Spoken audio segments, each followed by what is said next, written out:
Welcome back. We're here to preview Saturday afternoon's game between Sunderland and Leicester. It's 16th versus 15th. Let's start with Leicester. They're absolutely flying at the moment. 2-0 over Southampton last weekend. Yeah, it was a great win, wasn't it? Obviously, the game itself was quite comfortable in the end. Southampton didn't have too many chances. They had a lot of the ball in that game. But obviously, Mahrez getting a couple of goals. First one was a very good goal.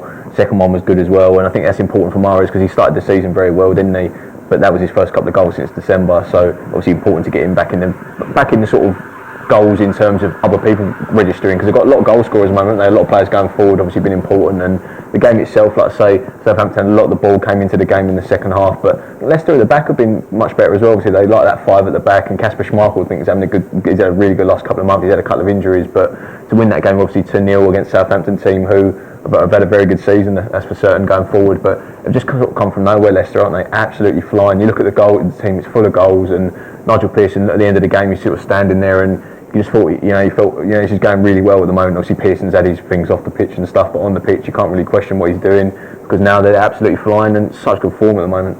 Yeah, and you look at where they are on the league table now, and a win here would basically secure their safety, even if everyone else in the bottom seven, won their games. So, you look at the table, they're 3 points clear of the drop zone. Hull obviously, if Hull had beaten Burnley as we expected them to last time, then it would be really close. Then they'd only be 1 point above the bottom three, I think. So that win for Burnley was certainly a boost to them. 3 points clear of the drop zone. I think, considering how good their form has been, 6 wins in 7, like you said, so all those wins they've had has boosted their goal difference massively. They're down -13, by far the best goal difference in the bottom 7. So, given how close it is, if Hull can get, Hull have got really tough last 2 fixtures against Spurs and Man United, so they might not get anything from their last 2, and it might not matter, say, if Leicester lose their last 2 games, but if it does come down to it, goal difference plays a factor. Leicester in a great position, unless they get, they're not going to get spanked by Sunderland because they don't score many goals, but certainly Leicester, they're in a great position given their goal difference is considerably better than everyone else in the bottom 7 that they're sort of vying with, so that's great news for them. And like you say, Pearson, the job he's done has been fantastic in the last sort of couple of months. I think no one really saw it coming. 2 months ago Leicester were, considering how Burnley and QPR are now relegated, Leicester were down with them, and you thought that the 3 teams that came up last year would all be going down together, but Leicester's charge has been phenomenal, and they're looking really good. Looking really good. You mentioned the goal difference. I think that's really important. You look about the teams that came up around them, QPR and Burnley, and look at them going forward. Obviously QPR, you think of Austin, Burnley, you think of Ings, and they've both done okay, but you think of Leicester team, and they've got a lot of goals in that forward line, haven't they? Obviously Joe has had, I think he's on 10 league goals for the season now, which is decent. Started well, had a good end sort of the last couple of months as well. David Nugent's up there, has contributed here and there, and obviously, like I said, Mahrez, and obviously Jamie Vardy's the main one everyone's talking about at the moment.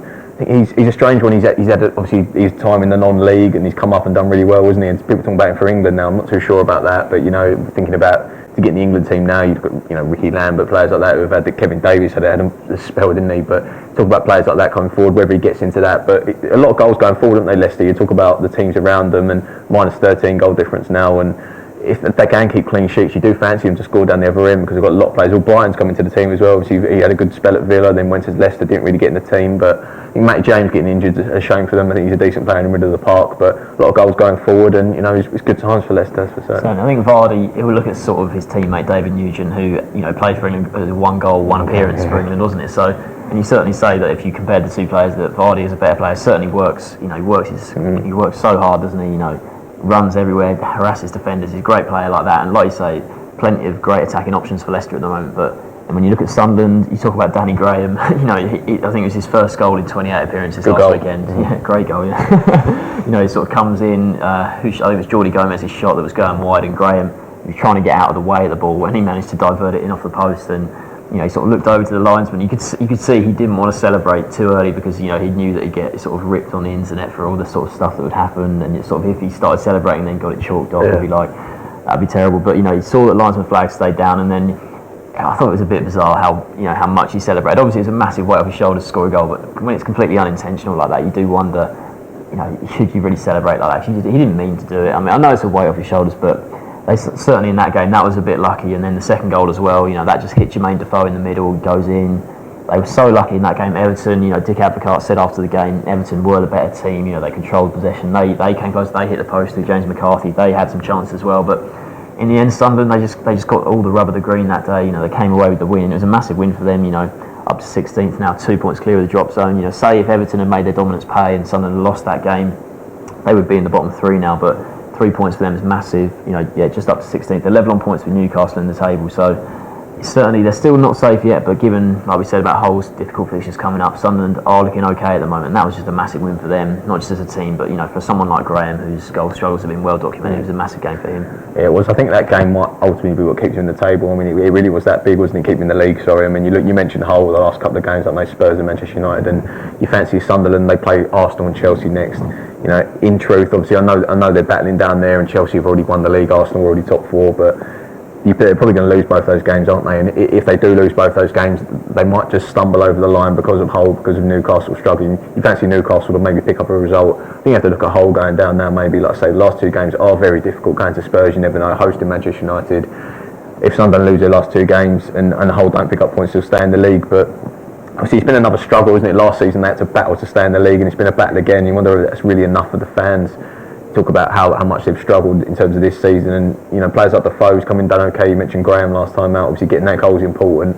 I think to be fair to Advocate, he's made Sunderland a lot more attacking, hasn't he? Going forward, he's started to play 3 up front, which is obviously important. I think going at home, they've been just so struggling. I think only Burnley have scored fewer home goals this season, which is a massive problem. Home form is always important, and only Palace and Burnley have picked up fewer home points. So that's obviously a big struggle ahead of this game. And if they were asking to welcome a team, probably wouldn't choose Leicester because they're in such good form.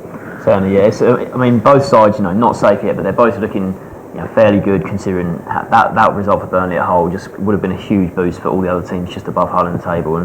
But certainly both sides will want to win this because they know it will all but secure their safety probably. So what's your score prediction? I'm actually just going to go draw. I think a draw would be a decent result for both of them. You can see it maybe going to 1-1 and both thinking, maybe we shut up shop here and sort of keep it in the league. So I say Leicester are pretty much safe for me. Sunderland, if they pick up a point, I think that's a decent point at this stage of the season. I'm going to go 1-1. I just can't back against Leicester. I don't think the way they're playing at the moment. Sunderland, they did keep a clean sheet and win at Everton last time, but that game could have easily been 2-0 the other way. They got the luck that day. So I think Leicester, the way they're playing at the moment, it's hard to back against them. So I'm going to back them to win 2-1. So we've got 1 draw and a Leicester win. Thanks for watching.